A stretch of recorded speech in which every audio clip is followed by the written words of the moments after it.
quite quick here, but we're so excited to have Grant Hensel from Nonprofit Megaphone. He is the CEO at Nonprofit Megaphone and Roundup app. Nonprofit Megaphone helps nonprofit organizations acquire and manage the $10,000 a month Google Ad grant. And Roundup also allows supporters to donate the change from their credit and debit card purchases to support organizations. So without further ado, we're so excited to learn so much more about how this Google Ad grant works and the lessons from 200 plus case studies. So Grant, looking forward to hearing all of these amazing insights. Take it away. Let's do it. And thanks. I saw a note from Carly Jackson. Thanks for the shout out. Really appreciate that. Can everyone hear me, Candace? Is the audio coming through fine? Yeah, it's perfect. It's really Beautiful. Good. Okay, I'm going to share my screen. I apologize for this hilarious microphone. The microphone in my headphones don't work that well, so I have like the old-fashioned one. But thanks, everyone, and excited to chat through the Google Ad grant. As Candace mentioned, we are a marketing agency that is very weird in that we only do the Google Ad grant, and we basically do nothing else. Because we think it's oftentimes for many organizations the biggest single lever and the most impactful single lever that they can pull. So we've decided to go all in on that one tiny little area, and looking forward to sharing some lessons learned. We have about 230 clients that we support, and we'll share some lessons learned from them. The big thing that I want to impart to you today is 4 main insights, each of which has implications about how the Google Ad grant can be best utilized and some of its inner workings. And some of this might be old to you, but a lot of it will probably be new. So you can be the judge of that. Before we jump in, I want to give a really quick summary of one of our clients who is doing like truly an exceptional job. So this will not be everyone's client story. We're currently working on writing up a case study about them actually with Google. And so before we get into all the nitty-gritty details, I want to cast a vision of why this can be valuable and why it can be worth sort of giving a lot of thought to. So the client is a Habitat for Humanity and a Habitat for Humanity restore in North Carolina. And they have a couple things that they do. They have their programs, of course, where they build homes for families. And they also have a restore where they accept donations of household items like furniture or appliances, things like that, and then they sell them at discounted prices to help the community in that way, but also to generate funds for their operations. We've been working with them for a while now, and some interesting stats from them. So they got last year, or this might be trailing 12 months, but they had 585 calls generated from people seeing their ads in the Google search, clicking on the button to call them to get connected to make a donation or request information. They had over 900 donations happen over a 1-year period. And it's interesting, those were not traditional donations. Those were in-kind donations of items that the organization was then able to resell. And that generated about $284,000 of revenue for their work. So enormously successful, vastly outweighs the investment that they made in the program. And now they're looking at like, how do we expand this impact? So they're actually using now paid ad grants to do retargeting, paid ad account to do retargeting and so forth. But the majority of this was actually driven from the ad grant, which of course Google provides at no cost. So anyway, there are, and we'll talk more about other sort of success stories, but there are lots of cool things that are possible in a wide variety of areas. But to begin, so the first of our 4 points is understanding what happens behind the curtain makes an enormous difference. So to kind of give like a really quick example, just so that we're all on the same page. If you Google something, as I'm sure you have multiple times every day, the words that you type into the search box dictate the search results, and they also dictate the ads. So these are the ads. As everyone knows, it says ad in the little green box there. They show up at the top of the page, and if you click them, you get taken to that organization's website. In this case, Zappos website or so forth. And the organization pays every time someone clicks on one of these ads. And it's worth the money because you're only reaching people that are interested in what you provide. So these people are literally raising their hands and saying, I'm interested in running shoes. And these businesses really want to reach folks interested in running shoes, so it's worth the expense. Um, for nonprofits, of course, Google Ads can be expensive, and so that's why the ad grant program exists, which gives nonprofits $10,000 a month to spend on these ads. And so if you're a nonprofit, when someone clicks on one of these ads, it doesn't cost you actual money. It just comes out of your grant allowance, out of that $10,000. And you can never spend real money. You don't even put in a credit card. You can spend up to that $10,000 a month, and then it'll stop. So anyway, so that's just like the really quick synopsis of how it all works. But there are a couple things about this that people maybe don't necessarily realize. And the first one is, if no one is searching for your keywords, your ad will never show. So unlike on other advertising platforms like Facebook, where you're targeting people based on demographics, you're targeting based on intent and what people are searching for. So if you have an ad that says like donate to organization name, the unfortunate news is no one really searches that. No one goes out into the world and thinks that that they want to donate to you, and they Google that. People typically just type in your URL or whatever, or they just type in your organization name if they already knew they wanted to. So the Google Ad Grant is in many ways a game of trying to figure out what are the people that we want to reach searching for, and how do we reach them. So for the Habitat for Humanity example, no one is Googling, give money to Habitat for Humanity, but they are Googling, get rid of my refrigerator. And so Habitat for Humanity shows ads for that. They offer free pickup. They come, they pick it up, they sell it, and it's wonderful. So that's a big component of sort of how the strategy works. Another quick technical piece is that the ads are shown as a result of an auction, which have two factors. So your bid, and then the quality and relevance of your ad, and also the landing page on your website that the people get sent to, your website user experience, all of that. And you can just sort of put a bookmark in both of these items. We'll talk more about them later in the presentation, because they're really powerful ways that you can influence both of these. But just leave a bookmark in that for now. And then finally, Google Ad Grants are actually a separate auction. So in the example that we showed before, those were all paid advertisers. There are actually two auctions. So first, the paid ads all have an auction, and based on the bid and the quality and relevance, those ads show up. And then any additional space that's left over, there's a second auction for the Google Ad Grant. And the implications of this are you often have to advertise for things that are less competitive, because if there are a lot of paid advertisers, the Google Ad Grant ads will get crowded out. It also means, though, that if you do have both a paid account and a Google Ad Grant account, they can never compete against each other. They can't drive the bids up for each other, since it's two separate auctions. So those are just like really quick logistics.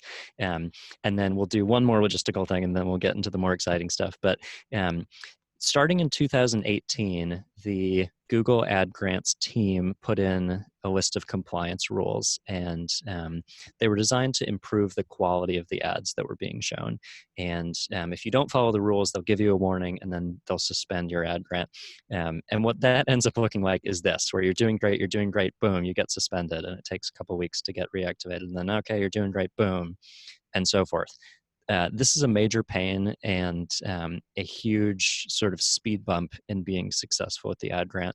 And so what we say is that an ounce of prevention here is worth a pound of cure, and probably like 3 weeks of time. So I have a resource that I'll share at the bottom of this that goes into some of the compliance rules, but just quickly to mention, it takes far less time just to fix it than to have the account get suspended and reactivated. And the nice thing about the compliance rules is there's designed to make your account more relevant.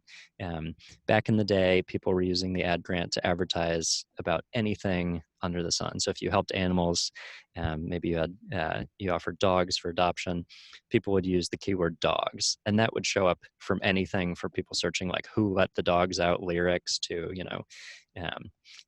anything that you could possibly imagine. It's not particularly relevant.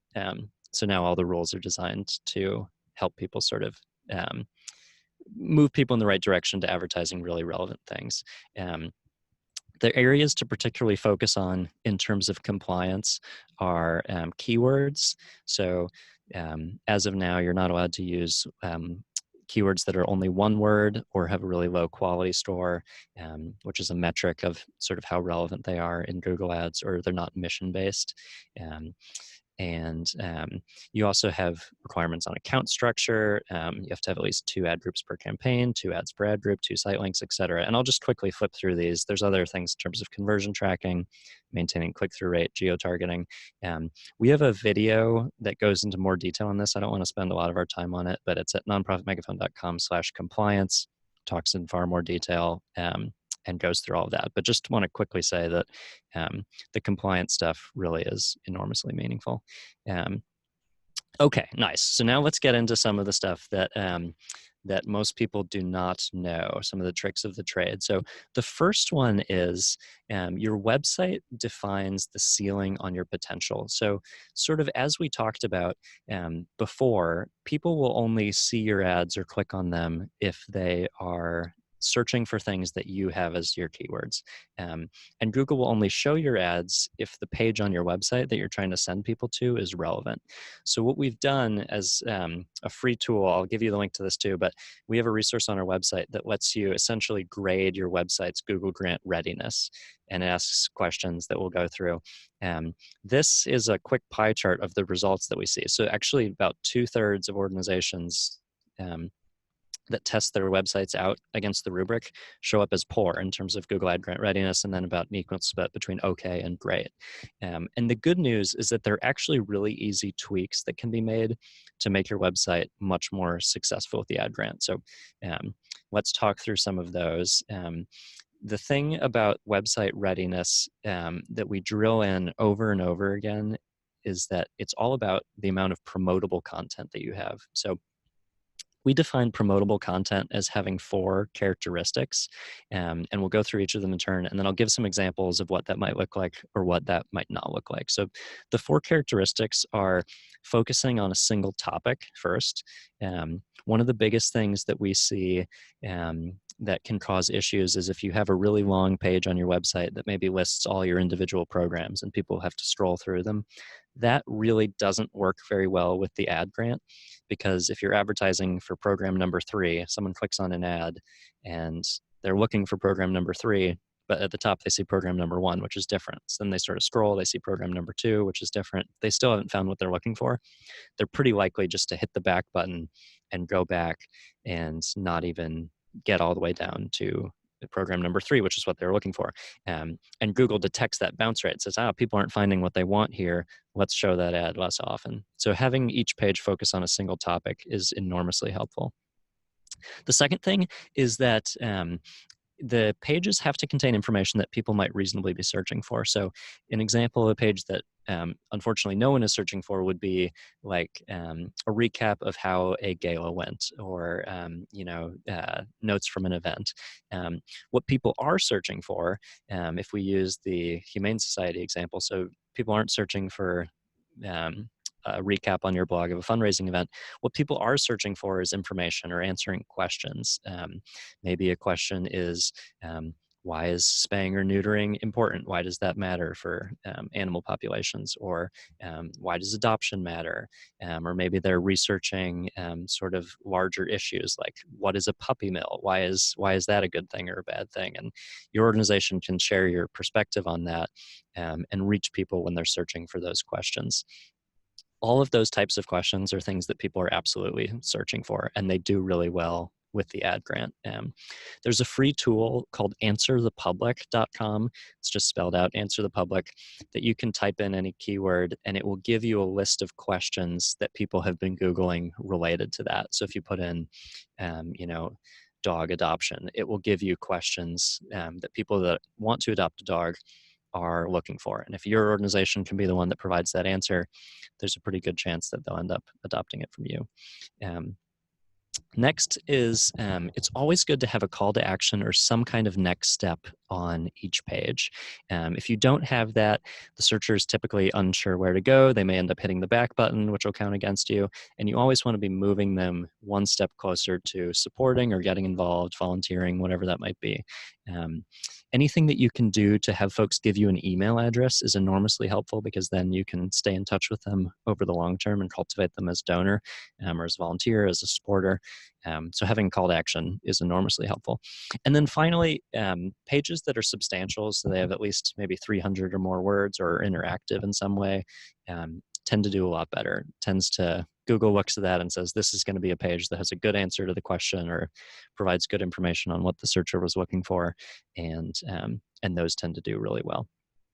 So that's the big thing, promotable content. And on the website rubric, when we're looking at a client's website or a potential client's website, we just count how many promotable pages are there. And if you have less than 5, it's probably going to be an uphill battle. If you have more than 20, you're probably going to do really, really well.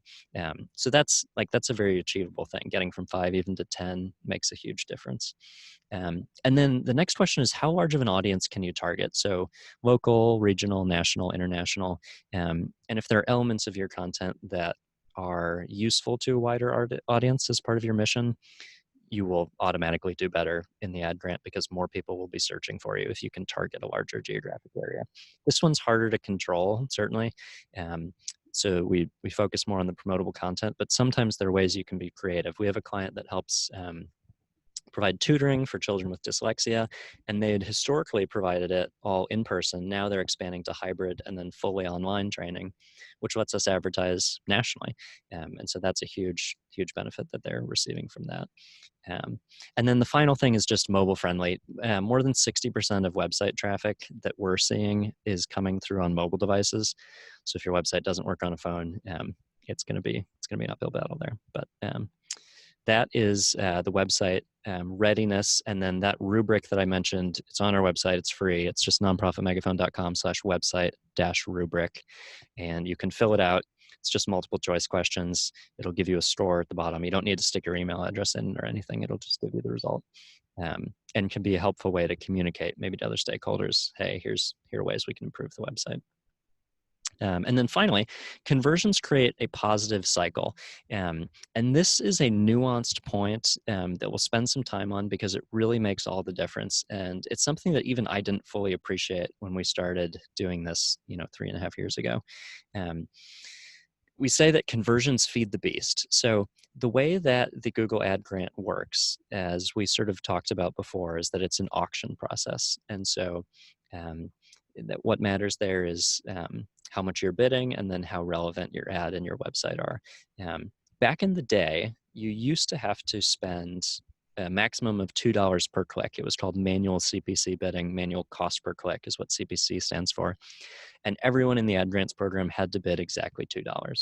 And then at the beginning of 2018, a new process came about in which Google opened up other bidding strategies like maximize conversions. And maximize conversions is enormously helpful because it's a dynamic bidding strategy. So Google's algorithms will figure out what is the amount that's best to bid for each individual searcher that your ads might show for.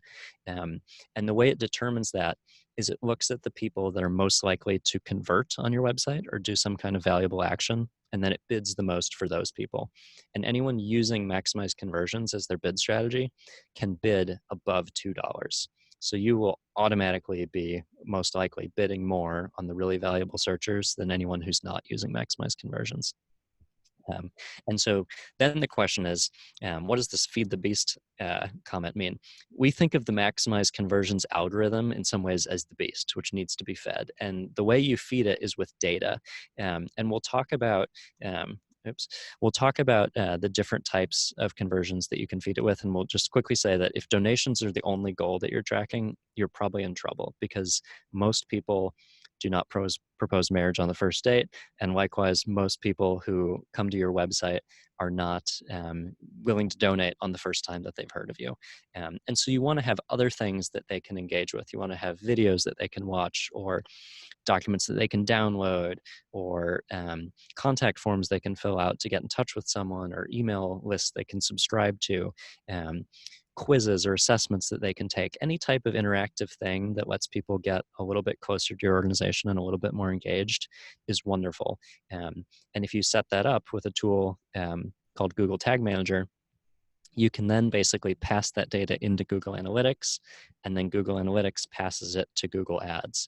And that ties the full circle together. So when someone clicks on one of your ads, comes to the website, maybe fills out a form to request to donate a refrigerator they request to pick up, that data flows back into Google Ads, and Google Ads sees, okay, this type of person, this type of individual is more likely to actually complete a donation. And so next time we see someone like that, we're going to bid really aggressively because we know that that's a really valuable conversion. We have it set an approximation of the conversion value in Google Ads. And now it knows, let's be really aggressive on those people. Whereas if someone else, one of our, quote unquote competitors is using manual CPC bidding, we'll beat them every time because we're bidding a lot more and Google has the data on when they send people to us, they end up taking action. Whereas the other folks, if they don't have conversion tracking set up, they might not know. So Google Tag Manager is that tool that I briefly alluded to. It's free. It's very cool. And it lets you track anything from button clicks to form submissions to clicks to external websites. Maybe you have a donation portal that's on a third-party website. You can at least track clicks out to that donation portal, plays of videos, and so forth. All of these actions help the Google algorithm figure out what is most valuable and what is something that really is meaningful, and it'll allow you to bid more. The interesting thing and sort of the theme that runs through, we talk to Google all the time. We probably talk to them almost every week. The big theme that comes through in all of their conversations is they're trying to move the program from what they call meaningless spend to meaningful conversions. And so that's the purpose of all the compliance rules. That's the purpose of maximized conversion bidding. That's the purpose of the focus on conversion rate optimization, because overall Google is looking at, okay, we're having nonprofits spend this much on ads. How can we optimize the outcomes that actually happen as a result of that? And so if someone clicks on one of your ads, comes to your website, and they do a lot of valuable things to engage with your mission, to support your work, Google is going to send more traffic through these mechanisms to you because you are making better use of the ad grant than maybe someone else down the street. And it's great because it actually provides you an incentive to improve the website, improve the ads, improve your follow-up, and sort of continue to optimize all the different elements of your online fundraising.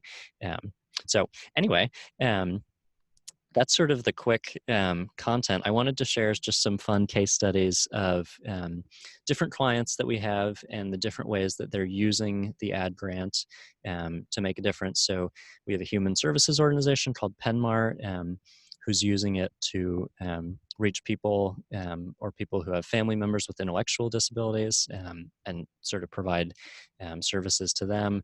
We have a variety of symphony clients. One is in Omaha called the Omaha Symphony, which is using the ad grant to sell tickets or promote special events, which is a really creative and good use of the ad grant. Sharing thought leadership is another phenomenal use of the ad grant. So UNCF is a really large national organization that gives about, I think it's $100 million in scholarships out each year to HBCUs, which are historically Black colleges and universities, and they produce enormous amounts of thought leadership on the impact the HBCUs make on the economy, on the workforce, and they're able to get like an instant audience for all of that using the ad grant. And they also, they drive donations, they drive a ton of things. Another one that is really smart that a lot of folks don't think of initially is promoting events or using your facilities as event spaces. Wellfield Botanic Gardens is a garden in Indiana, which has beautiful facilities that can be used for events, for weddings, for get-togethers, and they use the ad grant to promote that. It generates a bunch of revenue and helps them invest back into the experience they were able to provide and the interactions with nature that they can facilitate. And that is, we always bring that up with clients. Like if you have event space, this can be a great way to promote it. In-kind donations, we've already talked at length about this, driving in-kind donations for the Habitat for Humanity Restore, attracting visitors, Women's Basketball Hall of Fame, bringing in visitors, connecting with event planners, and so forth. And I could go on and on. We have on our website dozens more case studies of different ways that people are being creative to use the ad grant to capture email addresses, to drive people to sign petitions, to advocate for something. Really, if you can imagine it and there are people searching for it and your website has the content to support it, you can basically do anything with the ad grant, which is kind of exciting. Anyway, that is all from me. At the end of every time we present, we sort of have this commitment to being happy to follow up and just like provide free input or advice on the ad grant. So if that would be helpful, if you have the ad grant or if you don't have it, you're thinking about it, you can go to this link and it will let you book a time with a member of our team. They'll be happy to chat with you, but also excited to answer questions now with everyone here. Wonderful. Well, thank you so much, Grant. That was such an amazing deep dive into really how they can make the most of the grant and accessing it well and using it well. So yeah, thank you so much for sharing your insights. There's so many questions that I think it would be great to get to. We have about 10 minutes. One of the questions I just saw come in from Anna was regarding the Google Grants. Anna says, our organization made a Google ad account with the YouTube nonprofit program. We were approved for the grant, but we are unable to provide the correct account number to access this. Should we just reapply or keep searching for the correct account number? Got it. So I'm guessing this is in like the Google for Nonprofits interface where now you're putting in the account. If you haven't yet applied, so if you've been approved for Google for Nonprofits, but not yet for the ad grant, you created an account, but you haven't stuck that in, you can just create a new one if you'd like. It's not, I mean, presumably nothing would have been created in the old one, and creating a new one's totally fine. Awesome.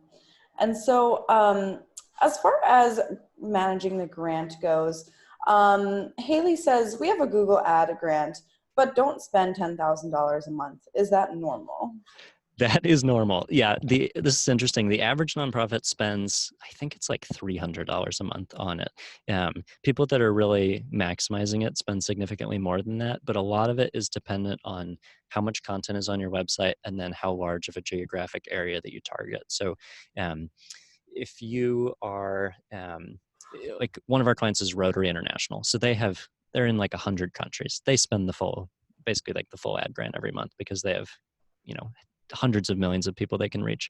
Any organization that's regional or local is probably not going to spend the full amount, and that's totally fine, because if you're fully optimizing it, you're basically reaching everyone in the area that you serve, whoever expresses any interest in anything you do and anything that they search for through Google, and that's great. And so with situations like that, and actually all situations, we'd say look at the conversions that are happening, look at the people that you're reaching, and the spend honestly doesn't really matter.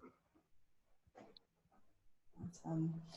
And so I saw a couple questions come in as you were talking about nonprofit schools being eligible for a Google ad grant. Do you know anything about schools being eligible or not?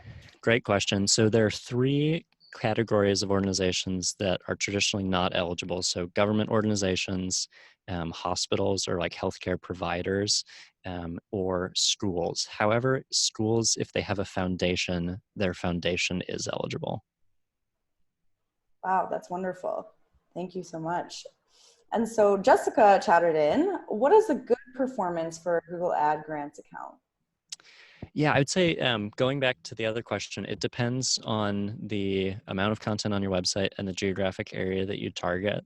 I am happy to, I'd be happy to look at yours individually afterwards if that would be helpful. But we see an enormous variation in terms of like what success looks like for different organizations. So if you're a senior living organization, maybe you're only reaching a couple hundred people a month, but each of those people have like a very strong need for what you provide. And if they decide to like put a loved one in your facility, it's an enormous decision.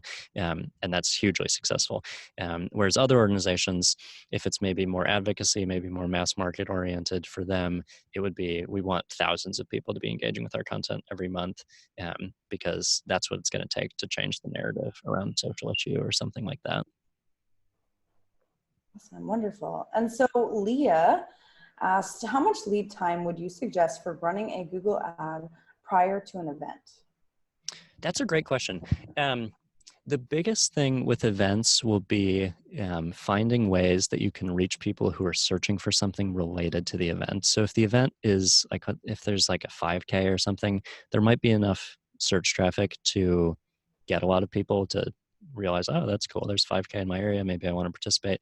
Um, if it's a event that only someone who's already a supporter of your organization would know about, the ad grant probably won't help that much at all, unless you can find a way to tie it to some kind of like popular event or something that people would be searching for. But I would say that at least a couple months in advance, if you have the time to and you have that kind of hook, is valuable, because the interesting thing about the ad grant is that it typically takes new campaigns like a couple days or even sometimes a couple weeks to sort of get their footing. It seems to be very momentum driven, and right away at the beginning you create a campaign, might be a week before it starts getting any decent number of people seeing the ads.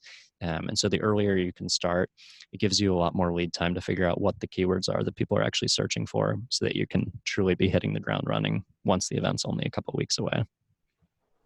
Yeah, wonderful. And Megan asked, with advocacy organizations, have you seen advocacy call to actions be successful with the ad grants? Absolutely. We encourage all of our clients to have as many advocacy call to actions as they can have, especially if you can find a way. So sign this petition.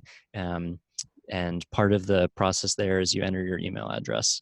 That's a beautiful way to engage people, because a lot of people are searching for topics related to whatever your advocacy issue is. And then it's a great way to build your email database and stay in touch with those people for the long term. So huge fan of advocacy call to actions. Yeah, wonderful. And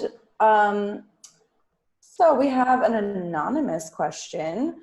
Are there different rules for using Google Ads, using the Google Ad Grant in different countries? There are different eligibility requirements. So in the United States, you have to be a 501c3. That's not a school, hospital, or a government agency. In other countries, it's basically the local equivalent of that, in terms of whatever the nonprofit tax status is. But once you have the ad grant, the rules are all the same, regardless of where you use it globally.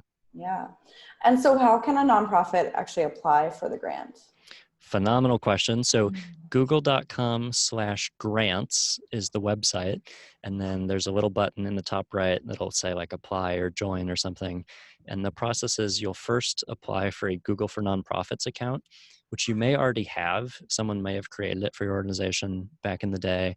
And you'll try to want to figure out who has the login for that. If you don't have one, it will send you out to a website called TechSoup, which is a free website that lets organizations validate their nonprofit status. They'll give you a little token. You'll stick that into Google for Nonprofits, and then you'll be in Google for Nonprofits. And from there, the ad grant application has two parts. So you'll create an account. You'll set it all up with like conversion tracking and so forth to make sure everything's good. You'll apply for part one. They'll approve the account structure and your website. And then you'll create campaigns and then apply for part two. They'll approve part two, and then you'll be fully up and running. Awesome. Thank you for the quick run through of that. I think that's really helpful. I just pasted in the link, the google.com/grants in the chat pane, so anyone can access it there if you want.